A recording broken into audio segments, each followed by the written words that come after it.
Hey, how you doing? This is Tony from Six String Corner, and that solo, or at least part of it, was Sunshine of Your Love by Cream from the late 60s, I believe. Eric Clapton, of course, on guitar. Very famous solo. Before we get started, I do want to let you know, I haven't told anybody about this on YouTube, and I have no idea why I haven't done this, but I do have a Tuesday Tips newsletter that I send to all my students. I'd like to invite you guys to be a part of that. So just join on in. So how do you do it? If you click the tab, it gets you on an email list. It's a Tuesday Tips newsletter where we share tips and tricks on how to be a better player. So I obviously put things out every Tuesday. It's Tuesday Tips newsletter. And I also encourage you guys to respond back and let me know, hey, does this work for you? Got any questions? Or give me some that you want to hear about or want me to write about. Please take advantage. I'd love to have you in as part of the community. I'm not going to get into detail on how to play this solo. There's probably about 100 videos out there that'll show you how to play it. That's not the point of this video. The point of this video is to use that solo, at least the part that I showed you, to work on your string bends. Some people out there have some difficulty on how to bend those strings when you need to on the guitar. Either you can't do it or you're doing it wrong and it doesn't sound too good. So this is a great solo to try to work on that and have fun. I really like using songs and riffs to work on exercises, to work on a technique, or what have you. In this particular case, it is working on a technique. It's called string bending. Here is what we're talking about as far as how to execute this solo. We have to learn how to use bending those strings. And I've seen it done a lot of different ways, where we see the wrist up here they're trying to bend, where they're doing this.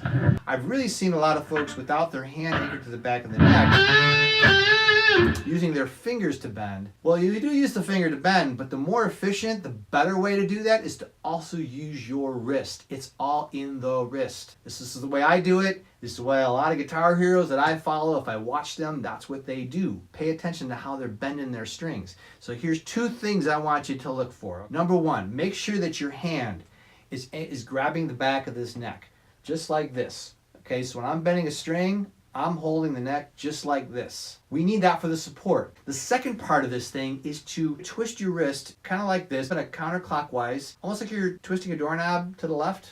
I don't know how many doorknobs go that way. Sometimes they go to the right. But if you're twisting your doorknob to the left, it's kind of that type of motion that you're going to use with your wrist.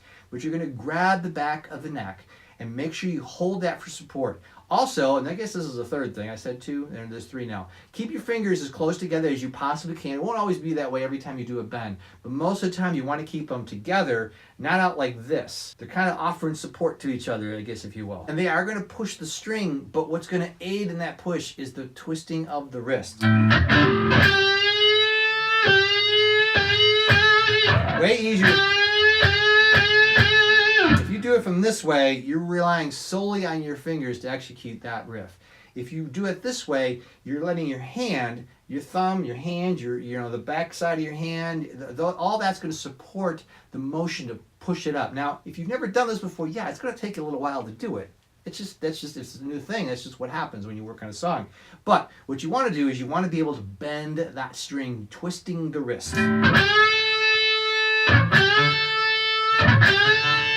See from this side, all on the wrist. That's number one. Number two, why this solo is really, really good to work on is to train your ear.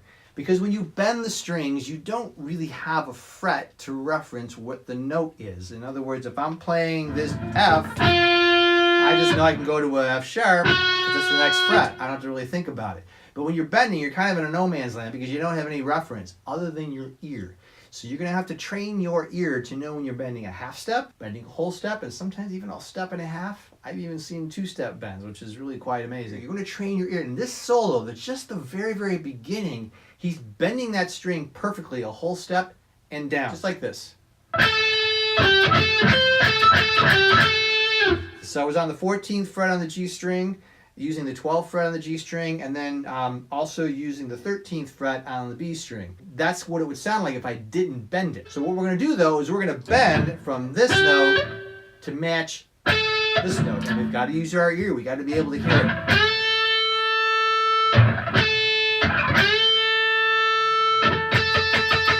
it. One way to test that, if we want to bend to this note, use these two fingers, the middle finger and the ring finger, to bend it. Take your pointer finger and actually drop it to the B string on the 10th fret. That's the same note That's the note we're going to bend it to. You sweep across both strings.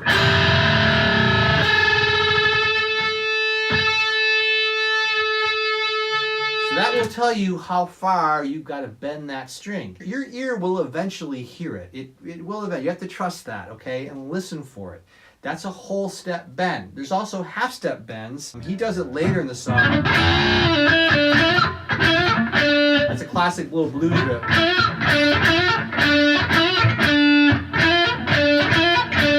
He's only bending that a half step, so you also got to be able to hear a half step.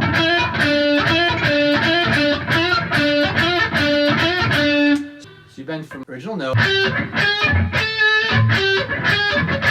And then learn the solo. So that's really about it. This is a great solo to work on those string bends. If you want to go back to the beginning of this video, you could slow it down and watch how I did it, if that will help you. I know you can make it work. Thanks a lot for watching, and rock on.